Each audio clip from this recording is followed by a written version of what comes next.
Ladies and gentlemen, welcome to episode 10 of the Muscle Memory Podcast. I am your host, Sean. Hope you guys had a great week and great weekend. We got a great episode in store for you this week, so let's get right into it. All right, starting off with AEW Dynasty. Following up with some predictions I had last week, FTR did in fact turn heel. They turned heel together. It wasn't just Dax or Cash turning. They both turned on Cope. After their match, Dax gave him a nice little spike pile driver. He was going to give him a concerto.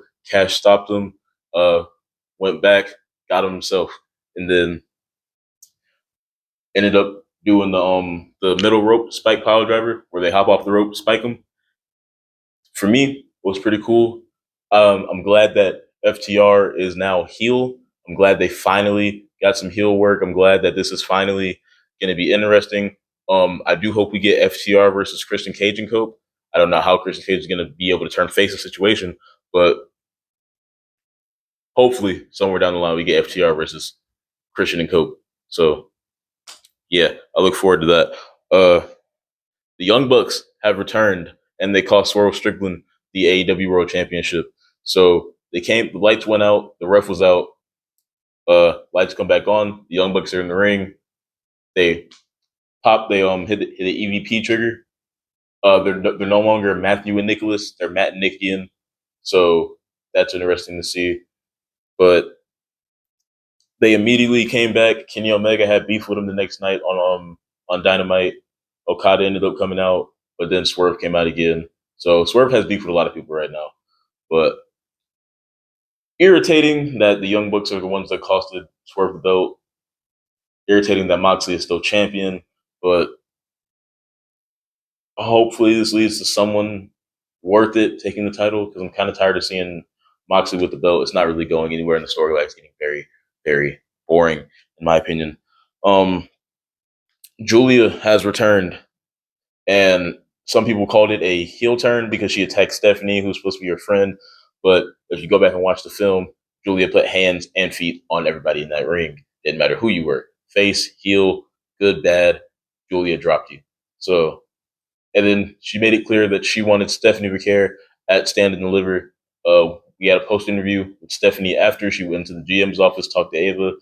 She said she wants everybody. So it's going to be Julia, Jada Parker, Jordan Grace, Stephanie Ricker, all for the NXT Women's Championship at Stand and Deliver. So that's going to be a banger match. I think Steph's going to retain. She just became the NXT Women's Champion. So I'm pretty sure she's going to retain. Julia might get called up right after, and then everybody else will just fend for themselves. But I look forward to the match. Seth Rollins and Paul Heyman had a segment on Raw where Paul Heyman, I have no idea what Paul Heyman was talking about, but Seth Rollins came out, interrupted him. He started talking about how Roman Reigns doesn't care about him, about how CM Punk doesn't care about him, how they let him get beat up by the Bloodline, all that good stuff, how they left him when they went to disappear and all that stuff. And then he ends up putting his hands on Paul. Paul, for once, actually stands up and yells at Rollins to not put his hands on him. He ends up doing it again. Punk's music hits, and we get another brawl. He ends up stomping Punk, and then he goes to stomp Paul. Paul moves out of the way. Seth then grabs the mic and says, "You now owe me a favor."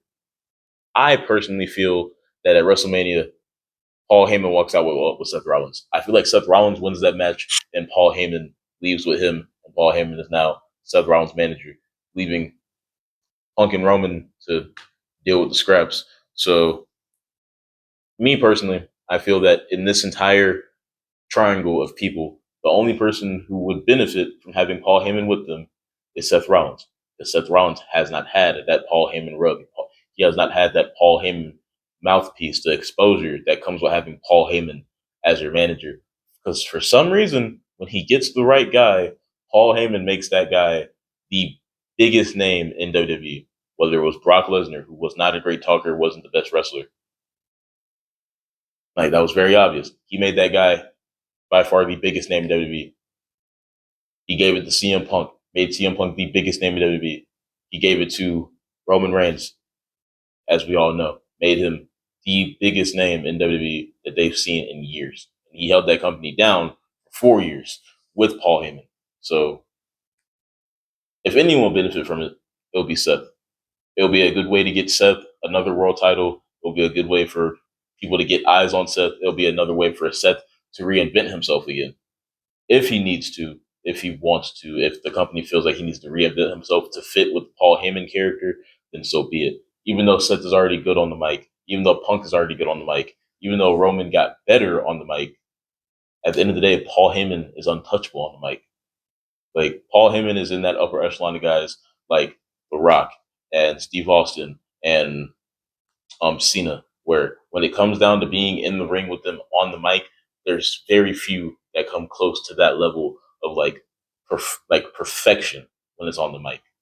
But when it comes to speaking, when it comes to cutting promos, Paul Heyman is in that upper echelon of people, and he's only a manager, which is why he's done wonders for the people he's done wonders for. Seth Rollins doesn't need it, but he would greatly benefit from it.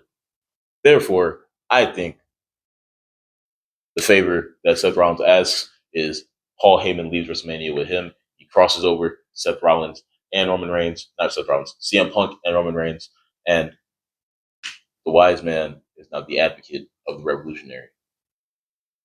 But finishing up with that, there was a promo from Jey Uso to Gunther on Raw. It was an emotional one. He talked about talking to his mom, telling him how his brother Jimmy's laid up in a hospital bed, and he had to lie about how he got beat up and all that stuff. But the whole bit of it was him saying that he was scared of Gunther and he's overcoming his fear of Gunther and stuff like that. And he's saying, "Oh, I'm not scared of you anymore. So now I'm gonna get you from my brother. I'm gonna get you from my mom. I'm gonna get you from my whole family. So WrestleMania, I'm taking the World Heavyweight Championship from you." And that was basically the gist of it. I do feel like this is building him up to get that really big babyface pop. I'm glad that they brought him beating Jimmy up into the storyline because it added a bit more depth and it made it seem like, okay, cool. This isn't just Jay getting beat up and losing. This is Jay actually having to fight from underneath. So now the story is actually decent and it makes a little bit of sense and it's not all messy.